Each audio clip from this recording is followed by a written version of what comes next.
Jaya Radha Madhava Kunja Bihari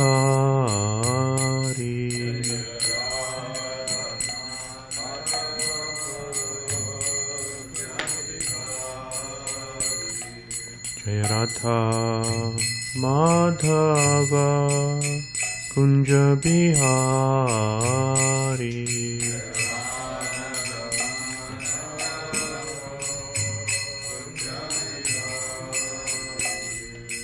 Gopijana Vallabha Girivaradhari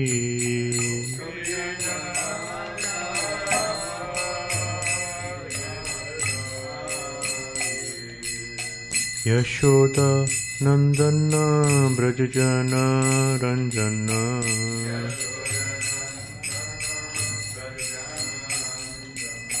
Yashoda Nandana Brajajana Ranjana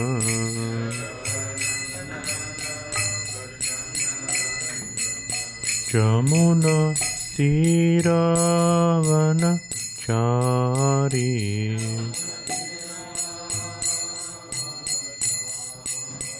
Jamuna Tiravana Chari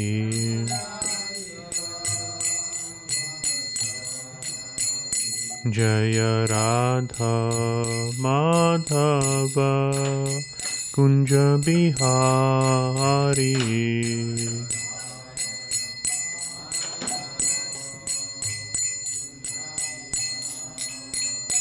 Jaya Radha Madhava Kunja Bihari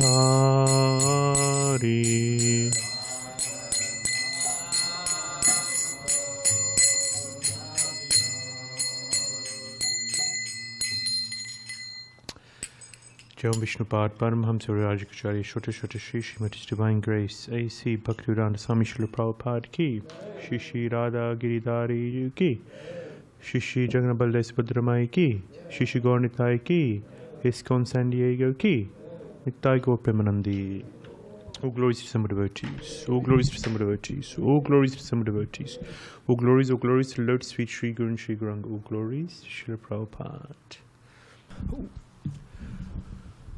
Om Namo Bhagavate Vasudevaya. Om Namo Bhagavate Vasudevaya.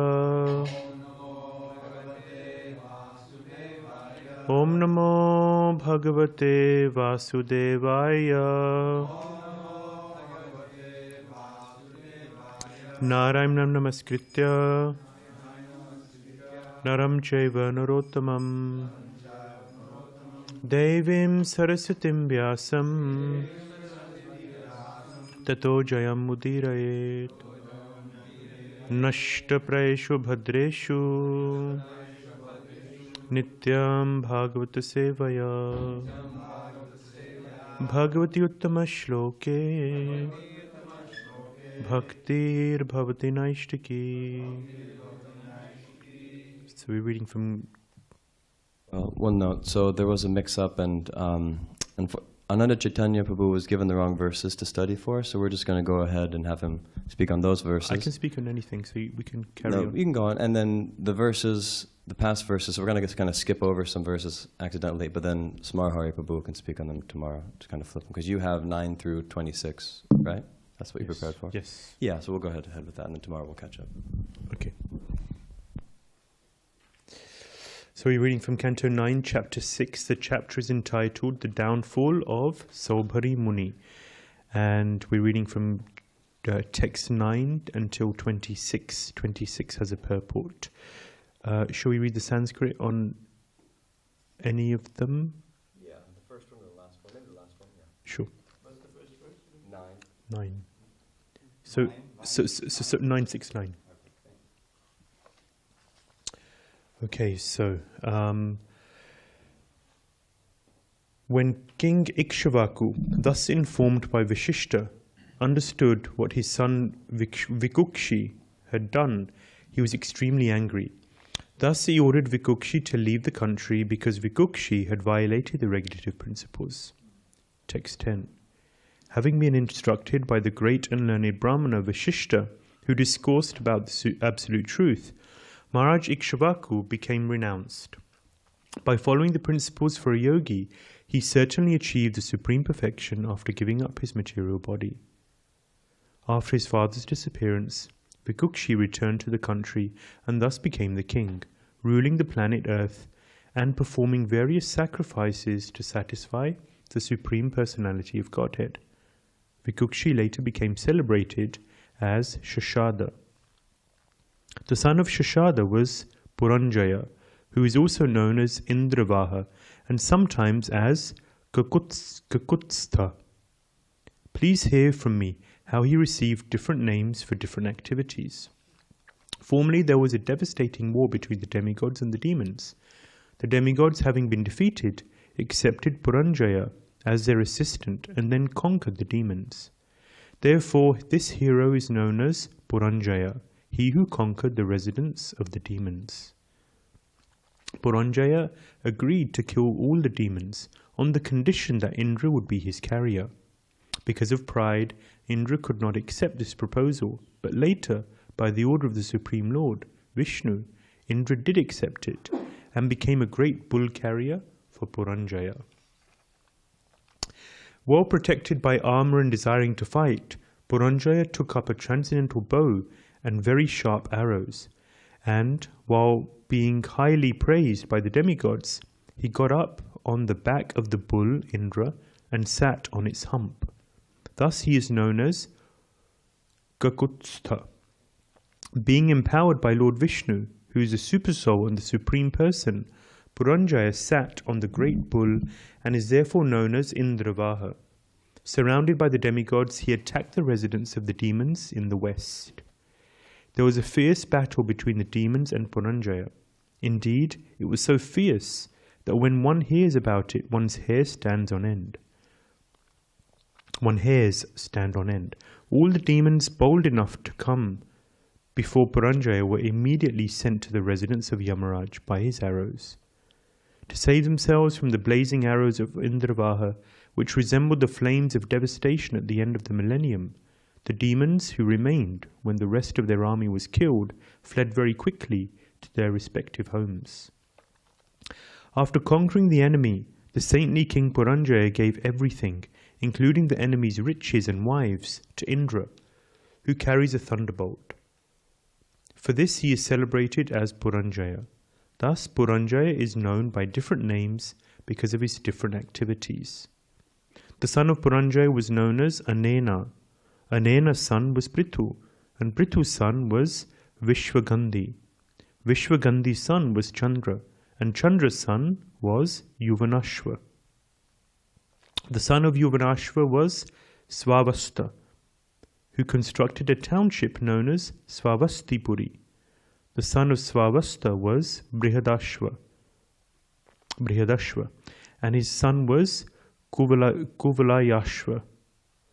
In this way the dynasty increased. To satisfy the sage Utanka, the greatly powerful Kuvalayashva killed a demon named Dhundhu. He did this with the assistance of his 21,000 sons. Busy man.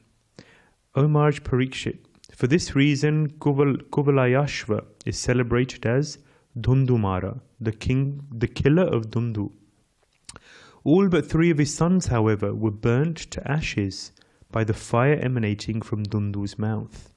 The remaining sons were Dridhashva, Kapilashva, and Bhadrashva.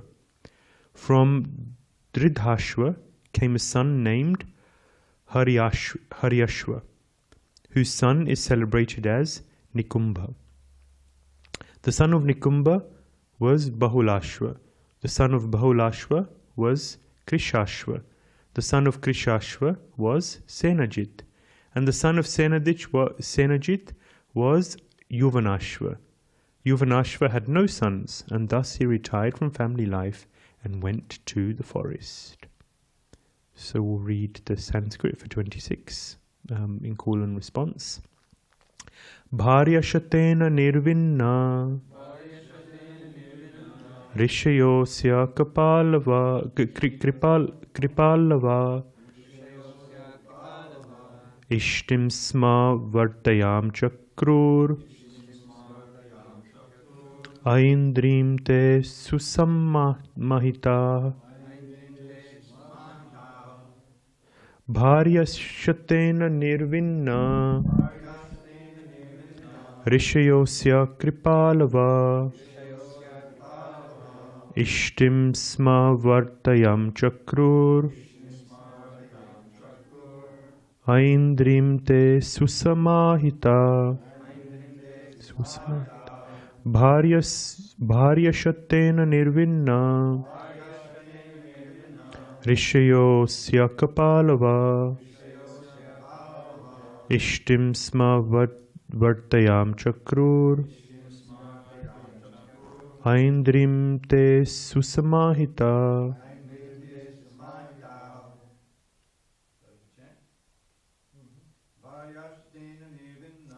Bharyashatena nirvinna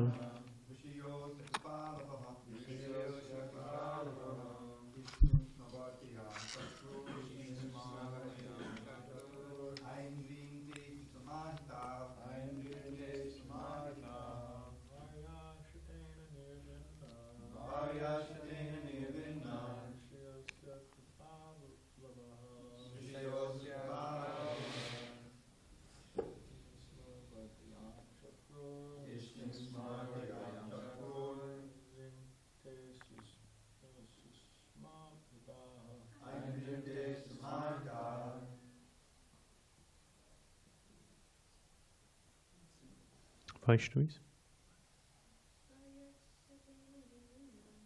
Bharyashatena nirvinna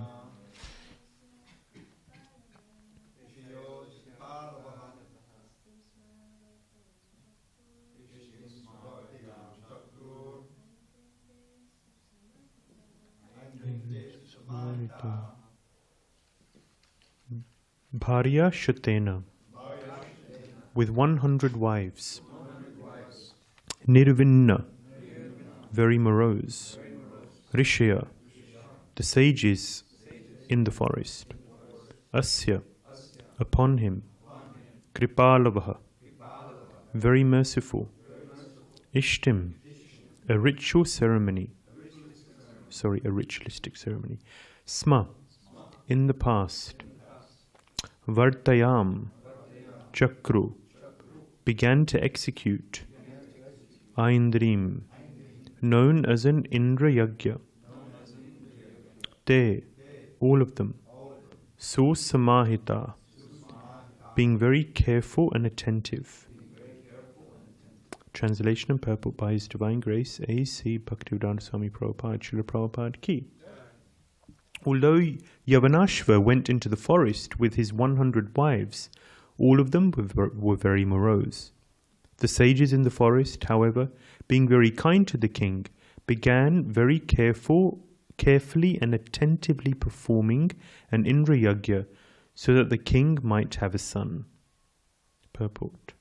One may enter the Vānaprastha order of life with his wife, but the Vānaprastha order means complete retirement from household life. Although King Yuvanāśva retired from family life, he and his wives were always morose because he had no son. Om Jnanatimirandasya Jnananjana Shalakaya Chakshurunmilitam Yena Tasmai Shri Gurave Namaha Mukam Karoti Vachalam Pangum Langaite Girim Yat Kripa Tamaham Bande Shri Gurun Dinataranam Jai Shri Krishna Caitanya Prabhu Nityananda Shri Advaita Gadadhar Shivasadi Gaur Bhakta Brinda Hare Krishna Krishna Krishna Hare Hare Hare Rama Rama Rama Hare Hare. Hare Krishna, everyone. Thank you for having us here in ISKCON San Diego. It's wonderful to be back. I beg the blessings of Dravida Prabhu, Balaram Prabhu. Thank you for very kindly having us. So, the 9th canto of the Bhagavatam is actually it's a prelude to the 10th canto. So we see that In the first half of the 9th canto, we see a summary of the dynasty of the sun god. And then the second half of the 9th canto is a summary of the dynasty of Chandra, the moon god. And so at the end of the 9th canto, who's the crown jewel of the Chandra dynasty, of the moon dynasty? Of course, it's Krishna. Of course, it's Krishna. So the end of the 9th canto, at the very end, we see that, okay, so Krishna's coming. So he's a crest jewel of the Chandra dynasty. Who's the crest jewel of the sun dynasty? Surya, Lord Ramachandra. So soon enough, we'll be hearing a summary. It's coming, right? Yeah, it's coming. We'll hear a summary of the life of Lord Ram. So this is various members of the Sun dynasty. So many names. Actually, these were great, great personalities who did, I'm sure they did great, amazing things. And they just become a name. Just become a name. Of course, a name in the Bhagavatam is no small feat. You know, to get your name in the Bhagavatam, you've got to do something pretty special. They're in a very elevated lineage. So many great personalities are there in this, in these various sort of genealogical tables. But in terms of the description of their activities, it's just a name. Of course, our Bhagavatam is only 8,000 verses. If you go up, 18,000 verses, sorry. I didn't sleep very well last night, so you have to bear with me, apologies. So there's 18,000 verses in our Bhagavatam. Of course, the demigods have a much bigger Bhagavatam. In Brahmaloka, the Bhagavatam is 1 billion verses, they say. So there's a lot more detail. So who knows, maybe these personalities and their glories and their activities are elaborated on more. We don't know. But yeah, it makes you reflect. Sometimes we may begin to believe our own press and think we're some sort of great personality. But at the end of the day, so many great people, and we just become a name. Sometimes they say that, I was listening to a kind of discussion, a debate. Should modern day saintly persons have samadhis? Should they have, elaborate worship once they leave? And I remember going, of course, if we go to Radha Damodar Mandir, so many samadhis there, and these are really great personalities. So Rupa Goswami and Jiva Goswami samadhis are well kept, and there's a lot of attention that goes into it. But then on the side, there are so many samadhis of great, great personalities who have done significant things in our lineage, and they're just sitting there on the side, unkept, not attended to. So then, is it a good idea to have more and more samadhis? Great personalities, of course, who have done so much for the ISKCON movement. But is it a good idea to then have more pressure? Disciples in the current age may take care of the samadhi, but then 20, 30, 40 years down the line, just another name. That's what it becomes. So, but the theme of Prabhupada's purport is Vānaprastha ashram. Interesting topic, because the brahmachari ashram is quite well defined. Of course, we have different standards across the world, but overall, the understanding of what a brahmachari is has some definition in our society. The understanding of what a grihastha is and the rights and responsibilities that govern a grihastha are pretty clear. Sannyasa ashram is quite regulated and governed, and there's quite clear guidelines as to what it means and what the standards are. But the Vānaprastha ashram is the least developed in our society. There's no real clear guidelines. Does a Vānaprastha wear white, or does he wear saffron? Does he have a tail, or does he not have a tail at the back? And maybe more importantly, what exactly are the standards of the kind of life that he should live? Does he live in the family home, or does he not live in the family home? With his wife, or without the wife? Is there physical separation? If there is physical separation, then to what degree is there physical separation? What kind of a lifestyle? Day-to-day living. I just thought I'd read briefly some of the verses which in the Bhagavatam, this is 7:12-17 onwards, just a few verses which describe the qualifications for Vānaprastha. So this is, of course, Narad Muni preaching to Yudhishthira Maharaj. This is the 7th canto. O King, I shall now describe the qualifications for Vānaprastha, one who is retired from family life. By rigidly following the rules and regulations for the Vānaprastha, one can easily be elevated to the upper planetary system known as Maharloka. A person in Vānaprastha life should not eat grains grown by tilling of the fields. He should also not eat grains that have grown without tilling of the field but are not fully ripe. Nor should a Vānaprastha eat grains cooked in fire. Indeed, he should eat only fruit ripened by the sunshine. A Vānaprastha should prepare cakes to be offered in sacrifice from fruits and grains grown naturally in the forest. When he obtains some new grains, he should give up his old stock of grains. A Vānaprastha should prepare a thatched cottage or take shelter of a cave in a mountain, only to keep the sacred fire, but he should personally practice enduring snowfall, wind, fire, rain, and the shining of the sun. A Vānaprastha should wear matted locks of hair on his head, and let his body hair, nails, and moustache grow. He should not cleanse his body of dirt. He should keep a water pot, deerskin, and rod, wear the bark of a tree as a covering, and use garments coloured like fire. Being very thoughtful, a Vānaprastha should remain in the forest for 12 years, 8 years, 4 years, 2 years, or at least 1 year.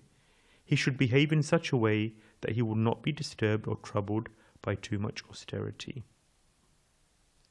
Anyway, I could go on, but you get the picture.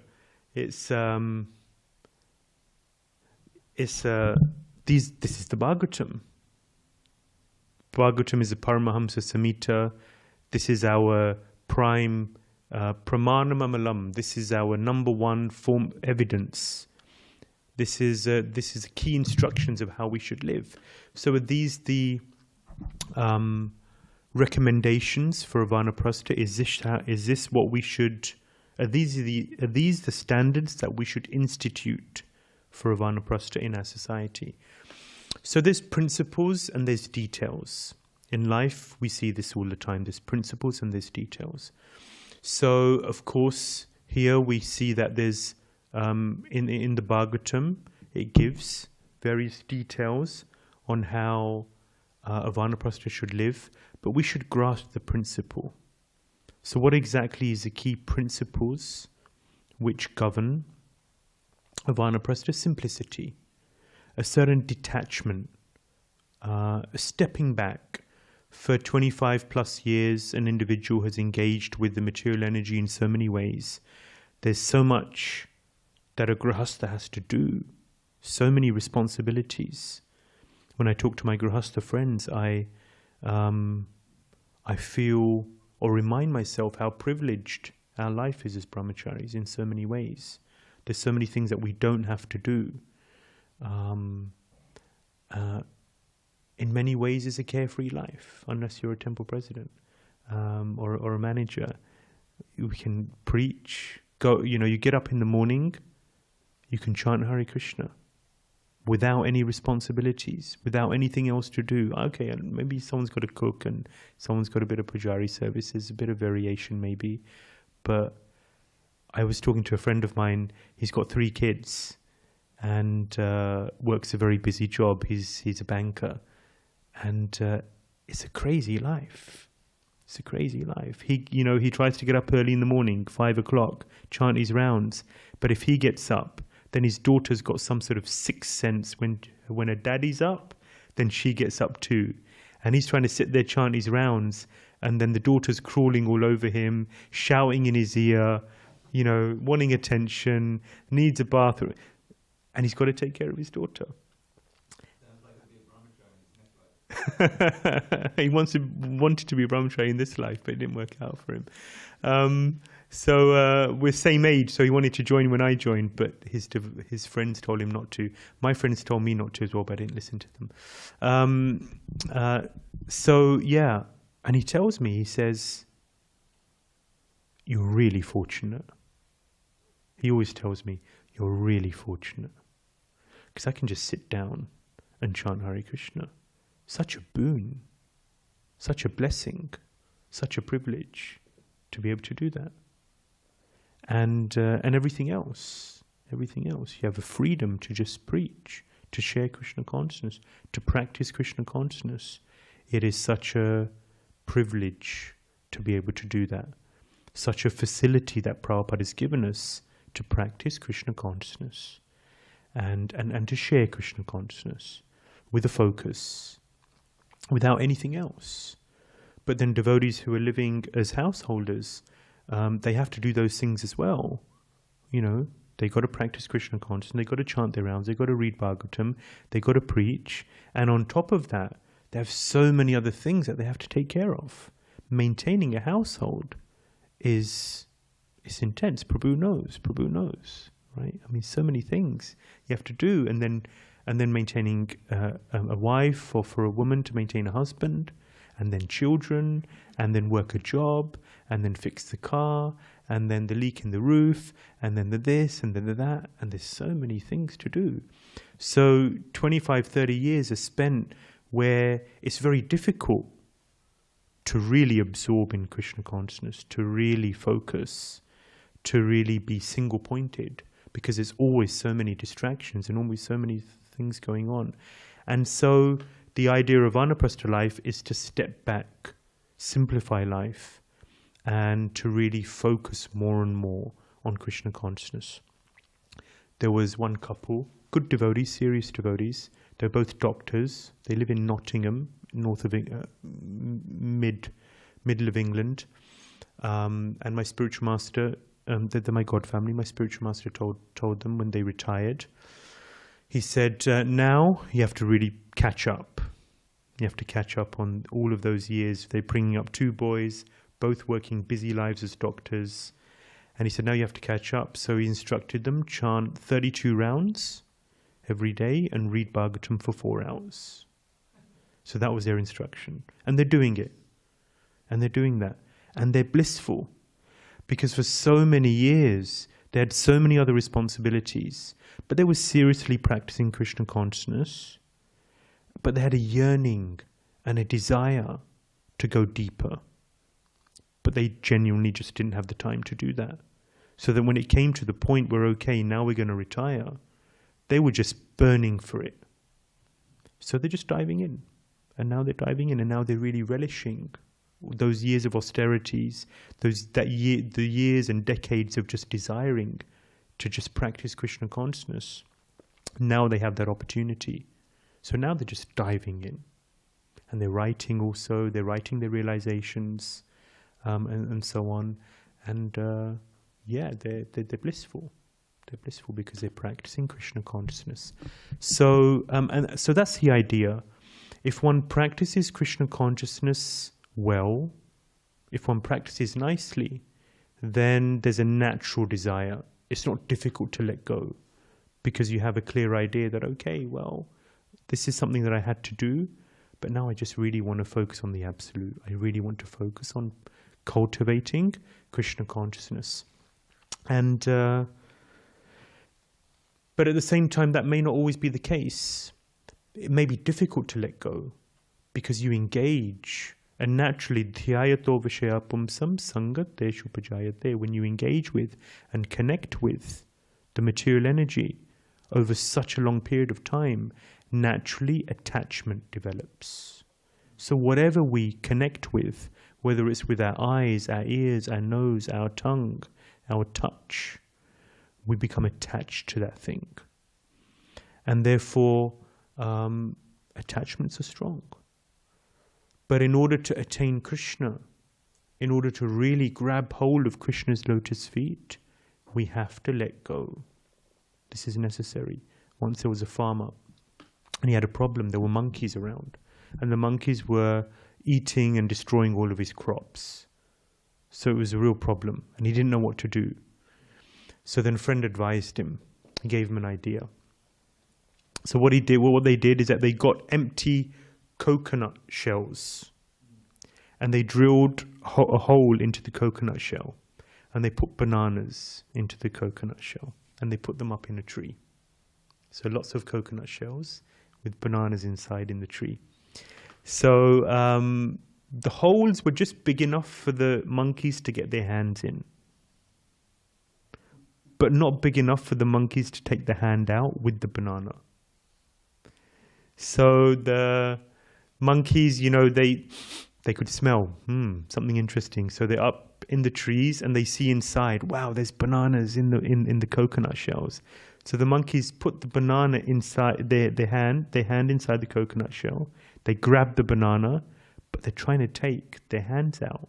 They can't take their hand out, but they're attached to the banana. So they're so attached to the banana. So the farmer went up, climbed the tree, and he grabbed the monkey. And the monkey was just so attached to the banana. The solution would, of course, be let go of the banana, take your hand out, and save your life. But the monkey's so attached to the banana, he just won't let go. Trying to take his hand out with the banana, wouldn't. And the farmer came, caught the monkey, and took him away. So this is like us in the material world. Actually, they say the material world is a prison without walls. We can walk out anytime we like. There's no prison without walls. It's not really a prison. We make our own prison. There's no walls in this prison. We can walk out. But somehow, because of attachment, because of extended connection with the material energy, it can be difficult. It can be difficult to actually let go of the material energy, and in its multifarious forms. Janasya mohoyam aham mameti. So this I, me, and mine, this desire to control and this desire to enjoy, is keeping us in this prison without bars. So somehow, how do we get out of this situation? Somehow we have to become connected with Krishna.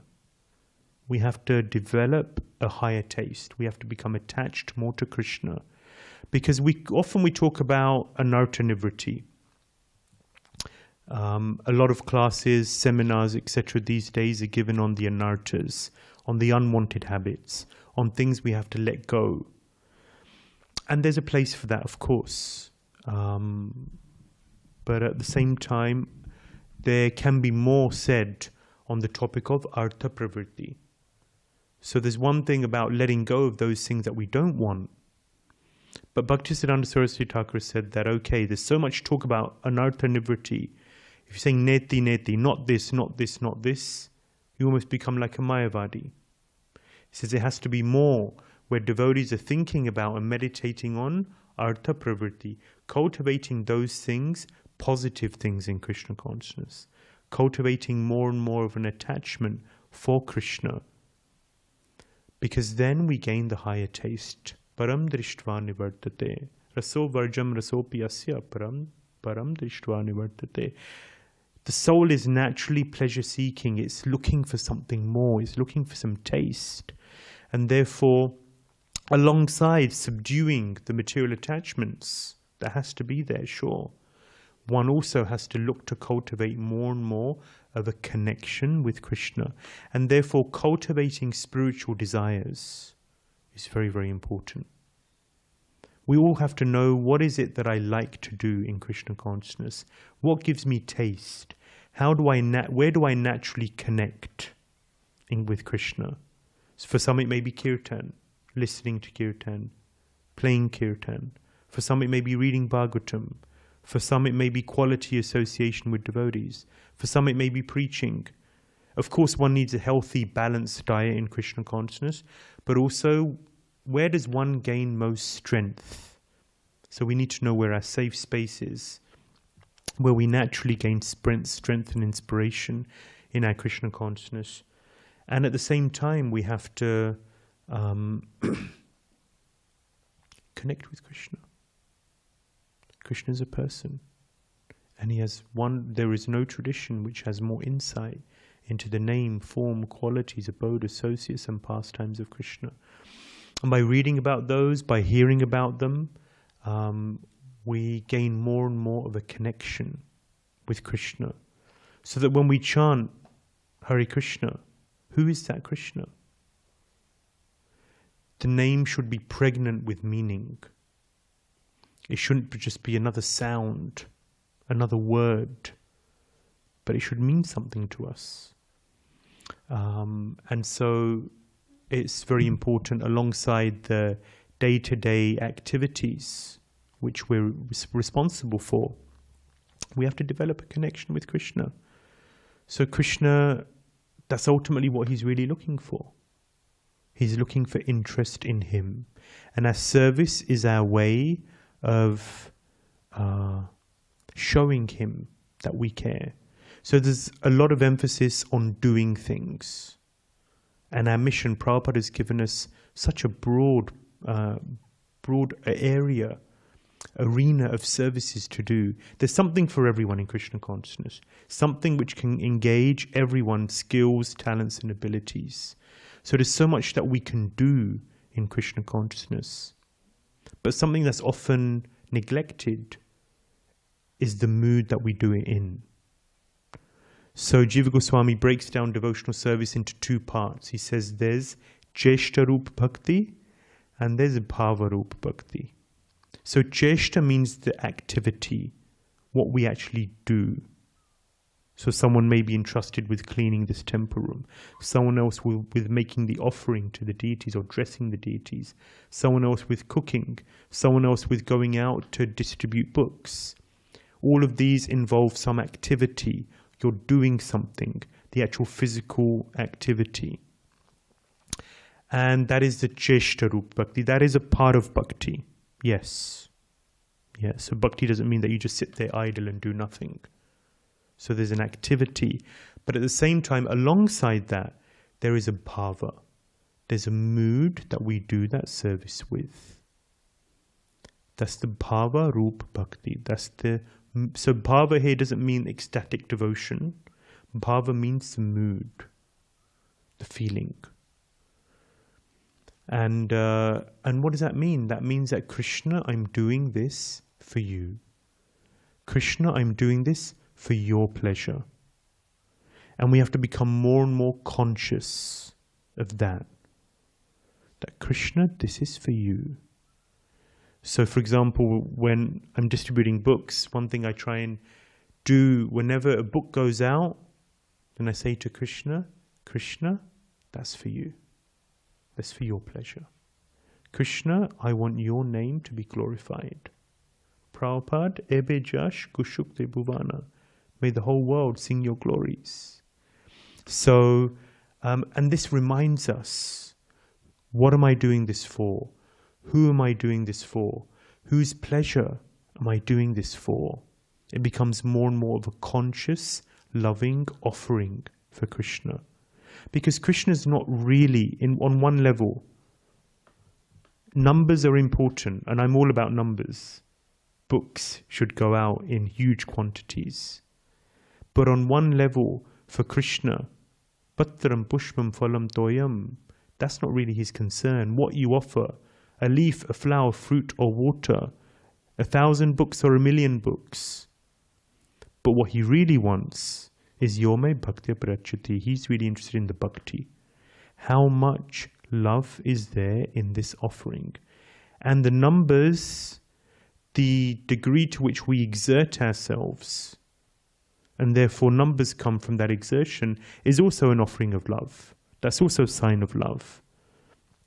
So I repeat that we should increase the quantity, but we should also make sure that the quality is there, that the bhav is there, the mood is there, the devotion is there in our offering, because that's what actually really stirs Krishna's heart. And that's where the taste is. That's where the connection is with Krishna. And that is essential for us as practitioners of Krishna consciousness to actually connect with the person Krishna. I remember when I won my first marathon, for a few years I joined the temple and they told me to do book distribution. And I thought, that's crazy. Why are they telling me to do book distribution? I could do so many other things which would be more effective. I have different skills and abilities, not standing on the streets begging people to take a book. And of course I knew that this is Prabhupada's mission and desire, but I thought, okay, hey, if we're talking about Varnashram, then we should, engage people according to their abilities, surely. But they told me to distribute books. And then my spiritual master, I wrote to him, subtly trying to tell him that, I'd prefer to do this, but they're telling me to distribute books. He loved the fact that I was distributing books. He said, I'm so glad that you're distributing Srila Prabhupada's books. Distribute books and inspire others to distribute books. I thought, my God. Now that's the order of the spiritual master. I really can't get out of it. So then I really applied myself to the service. So then I developed as a desire, I want to win the marathon. Yeah, I want to be the top. So then for, a few years, I was working towards it, improving my technique and trying to do this and trying to do that, figuring out how others are doing it. And then eventually, I remember I won my first marathon. My mother was there, she was crying. And everyone said, Jai, Hari Bol, And then they all sat down, and that was the end of it. At the marathon festival, that was it, finished. All of that hard work and endeavor, blood, sweat and tears. I bust my guts out to win that marathon. I was competing with someone. He was, he was firing out the books like anything. So I won the marathon, but it wasn't for Krishna. Maybe a little bit. Shouldn't be too hard on myself, I guess. But it wasn't really for Krishna. It was for me. I wanted to be number one. I wanted to win the marathon. I wanted to show the world that I'm God's gift to mankind. I don't think that really interested Krishna so much. Yeah, books went out, sure. People know about Prabhupada, people know about Krishna. And who knows what happens to those books? But we're just instruments. We're just instruments. Who's really doing the preaching? Prabhupada said, what good will your 3 minutes of preaching do? Give them a book. Prabhupada will preach to them. Who am I? So I felt there's something missing. There's an ingredient missing here in all of this. It's Krishna. Actually, Krishna. I'm doing this for you, Krishna. This is for your pleasure. Not me. Not me. And that's really what it means to get out of the way. Harinamananda Prabhu, he's, one of the, book distributor extraordinaire. Once my spiritual master, Srila Shivramaji, he asked him, how do you do it? How did you do that? How did you distribute so many books? And his answer was very simple. He said, I just got out of the way. I got out of the way. That means this is not about me. This is not me trying to manifest and fortify my ego. This is just for Krishna. And I put him in the driving seat. And I just pray to him that you do this and make me your instrument. Srila Prabhupada says in his song when he arrives in Boston and he writes, Markine Bhagavatam, he says, I'm your puppet. I'm looking at these people, I'm looking at this place. Prabhupada had never been abroad before. He's looking at the Americans, he's looking at the atmosphere, the environment. He's saying it's ridden with passion and ignorance. What can I do here? Prabhupada says, I don't know what I can do here, but Krishna, you've brought me here. You've brought me here for a reason. You have a purpose. I don't know what I can do, but I'm your puppet. Krishna, I'm your puppet. So Lord, make me dance, oh Lord, make me dance. That's Prabhupada's mood when he arrives in America. I'm just a puppet. So that means getting out of the way. Getting out of the way. And that's not just in book distribution, I think that's in life. How to just get out of the way. I do a fair bit of management, and it's easy as a manager to get into this mood of, I got to get things done. I got to solve the problems. I got to find a solution. I got to sort this out. I got to preempt this, and it can very easily become about me. And especially when there's a problem, I've had the experience so many times, problem, and I don't know what to do, and I'm trying to find a solution. And I just say, hey, hold on, stop. Stop. Krishna, you're in charge. Please help. Please help, because I'm helpless. I just have to be reminded that I'm helpless. I can't do anything, really. So please give me the intelligence to understand what I should do. And what is it that you want me to learn from this? Aside from the fact that I'm your servant. I'm not the master. I'm your servant. And so many times I've had the experience where when I just stop, and it can be difficult to stop when you've got a lot to do, when you've got pressure and things are going on. But just to stop and say, Krishna, please help. You're in charge, you're in control, and you can solve anything. And he does it. I've had the experience so many times where he just does it, because Krishna is a supreme controller, he's a supreme enjoyer, but we just have to acknowledge that. We just have to acknowledge that. And with that Krishna factor, when we involve Krishna in our lives, when we say, Krishna, please come, then magic happens. That's when miracles happen. So I was listening to, I've heard it many times, I love this memory, Prabhupada Memories, Shyam Sundar Prabhu speaks. He's in San Francisco. And this was in the beginning, of course. And they were just struggling to pay the rent. How are they going to pay the rent? I'm sure many of you have heard this, but I mean, I love it. It's beautiful. How are we going to pay the rent? They had a little kind of, not a center, but a place where people were congregating for morning program, etc. And they had to pay their rent as well as the rent for the temple. And they had no idea how to do it. And it came to the point where the next day they had to pay the rent, otherwise they'd be evicted. Their backs were against a wall. No solutions. Had no idea what they're going to do tomorrow. But they got up in the morning, got dressed, to go out to go to Mangalarti. And they're walking down the street going to Mangalarti, and what do you know? There's $100 bills rolling down the street. Literally. $100 bills rolling down the street. And not just one or two, but many. And with that money, they can pay the rent. And he says, that was a miracle. I mean, has anyone ever seen $100 bills rolling down the street? I mean, but he said, Krishna sent the Lakshmi. And in such a unique, wonderful way. It's amazing. Krishna is showing very clearly, I'm there for you. And he said, but he said that those miracles, we just began to expect them. After some time, we just began to expect miracles, and they almost weren't miracles anymore, because miracles are like rare events that don't happen often.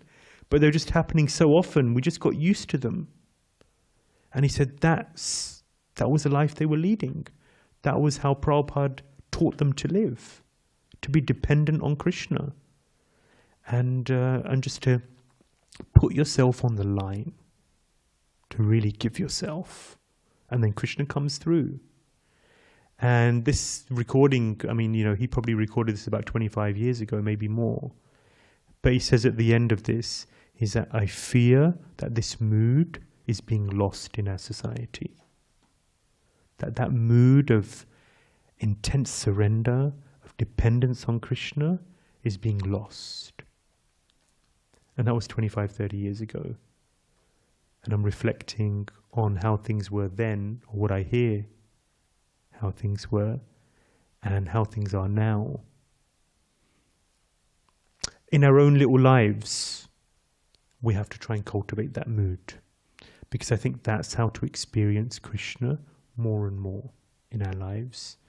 And this helps us to connect with Krishna, to develop that personal connection. Because when we surrender to him, when we get out of the way, and when he comes through for us, and you have that experience, and you have that experience more than once, multiple times, the connection develops.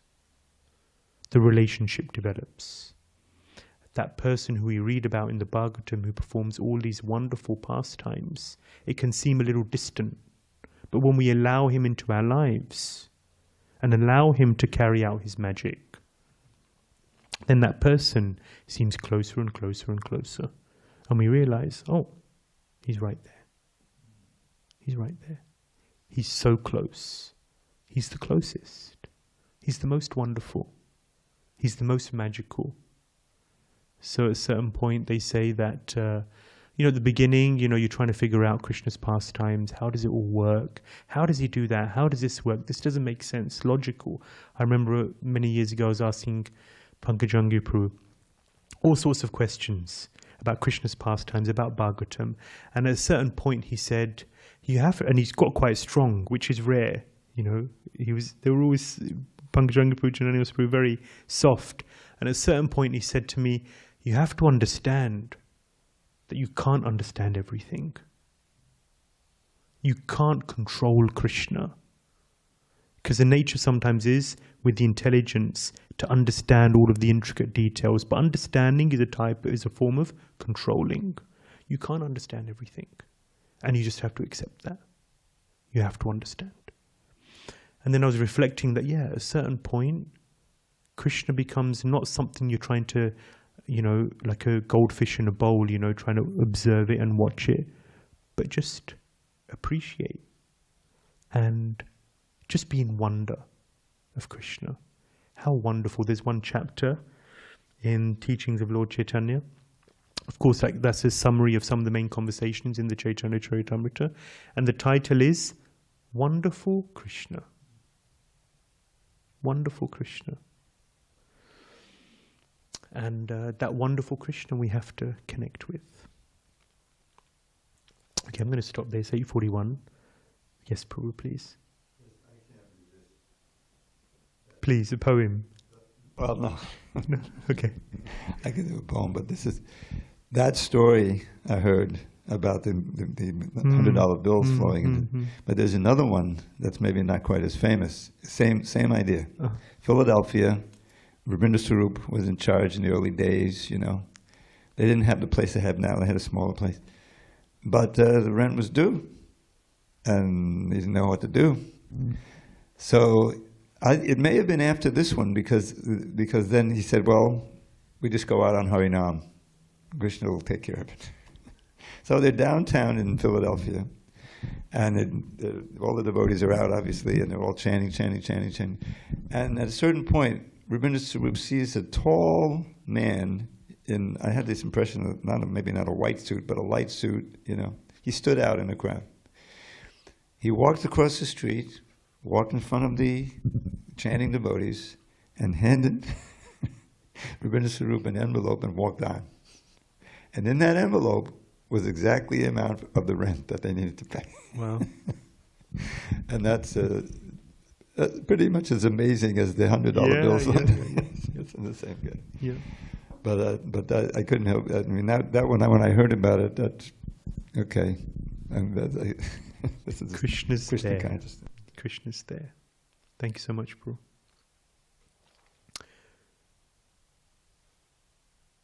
Anyone else? Grantraj Srimad Bhagavatam ki jai, Shri Radha Giridhari Ju ki, Shri Jagannath Baldev Sarvadharmai ki, Shri Gaurnitai ki, Srila Prabhupada ki, Nittai Gaur Premanandi.